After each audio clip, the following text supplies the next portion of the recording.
I'm curious as to what happened when Crass broke up or disbanded, or when Crass ended. Where were you personally, and did you stay at Dial House, and what happened fairly immediately afterwards? And before you answer that, I think that I had read that it was pretty much an intention of Crass to end in 1984 because of the year anyway. So was it a logical thing, or was it that somebody caused it? No, firstly, the 1984 thing, and it was meant to end then. Penny Rambo has recently been doing interviews, and he said, that's why we had the countdown numbers on the records. And so for him, he knew it was going to end in 1984. But I remember having a conversation many years when we were still Crass. I remember having a conversation with Penny Rambo, and I said, Pen, what happens if we, when we go on beyond 1984, what do we do with the numbers then? Do we start going minus or something, or do we find another date? And I can't remember what the reply was. But as far as I was concerned, I mean, that was just a number that we were using because of George Orwell's the Big Brother thing. Mm-hmm. So a reference number. When we played the last concert in 1984, and I mean, the way it happened was that honestly, we'd finished the show at a miner's benefit. We got in a van to go home, and half an hour into the journey, Andy Palmer suddenly said, that's it, I want to finish now. And there was, of course, a chorus of like, why, and oh, don't, and this kind of thing. And he said, look, I've just had enough. I've got a partner and I want to have a relationship with her, and that's it. I'm sorry, but that's it. And I think by the time we got home, I think maybe Eve Libertine, I can't remember who it was, I think some others of us went, well, we were getting tired of it too, and we were thinking of it as well. So really, if it hadn't been Andy, I think it would have been someone else. And looking back on it, yeah, in some ways it was logical to end there, but I certainly wasn't expecting it. We were all so burnt out by it. That had been sort of 7 or 8 years of just non-stop Crass. For us, it didn't finish. We rehearsed in our house. There were always people visiting, doing interviews. There were people staying. Everything we did was to do for the band Crass. So it wasn't like we could, for example, on a Friday, shut the door and say, okay, that's it, Crass stops now, and we'll start again on Monday. It was just like it was a complete lifestyle.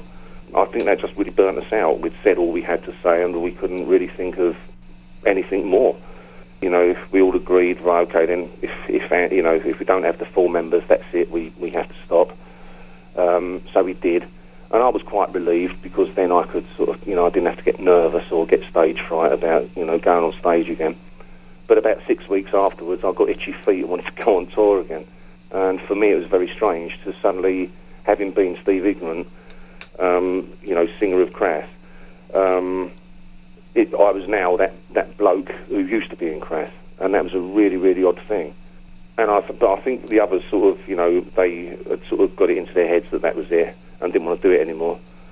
And then what we found was that because we had been so heavily into Crass, we were all living in the same house. And what we realised was that because everything we did or talked about was on behalf of Crass and not the individual, if you know what I mean, suddenly we were faced with each other. And it was just this sort of funny realisation of like, well, if it hadn't been for Crass, would I have chosen to live with you? And then little chinks started appearing and differences of opinion and stuff. I stayed on living at Dial House with Penny and G. I think Eve had already left by that time. She was living in London anyway. Andy Palmer had moved out and was living in London. And then various people just sort of, realised they wanted their own life, and moved out. And that's basically it, Wow. So did you suffer from any withdrawal? Oh, yeah. I just didn't know what to do. So what was that like? Oh, that was horrible, because I started looking in the local newspaper for jobs.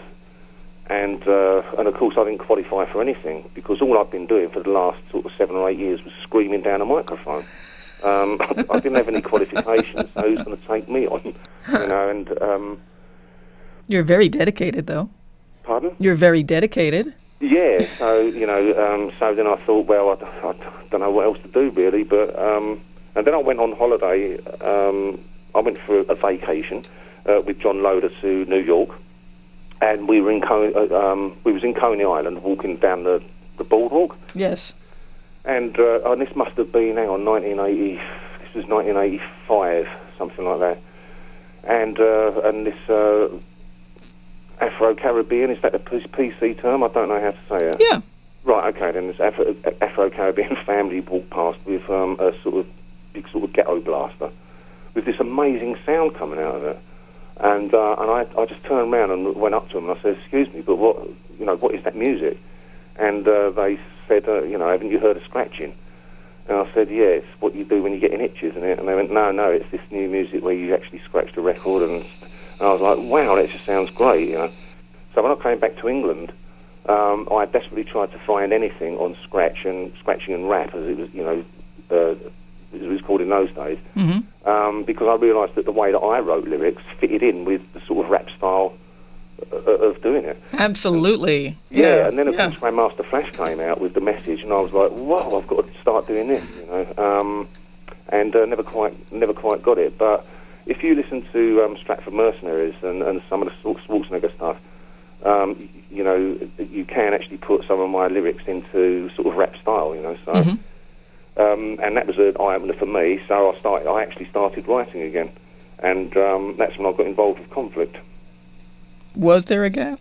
Yeah, there was a gap where I was just kicking my heels and wondering what the hell I was going to do next and all this kind of thing. A lot of time spent down the local pub, sort of being miserable and the usual male sort of feel sorry for yourself rubbish. But that's probably universal. I think it's probably not just male. Yeah. I went a bit menopausal. Oh, great. Yeah, I started diddling around with things. I had some other friends. I had a friend who was in Flux of Pink Indians, Colin Latter, and also Tim, who was involved with them. And we used to just go out together and go to clubs and listen to rap stuff, and wherever we could. But then, of course, rap and scratch and hip hop, got commercialised as stuff always does, and I sort of lost interest a bit. And when it became gangster rap, I didn't like it anymore. I didn't like the sentiments there. And suddenly I didn't like the videos of just these people in, talking about the ghetto while they're wearing all this jewellery and sort of then shooting guns and big cars and sort of glamorous women. So yeah, there was definitely a shift in that genre. Yeah. But some of the stuff like NWA, I thought was really good. I just liked it.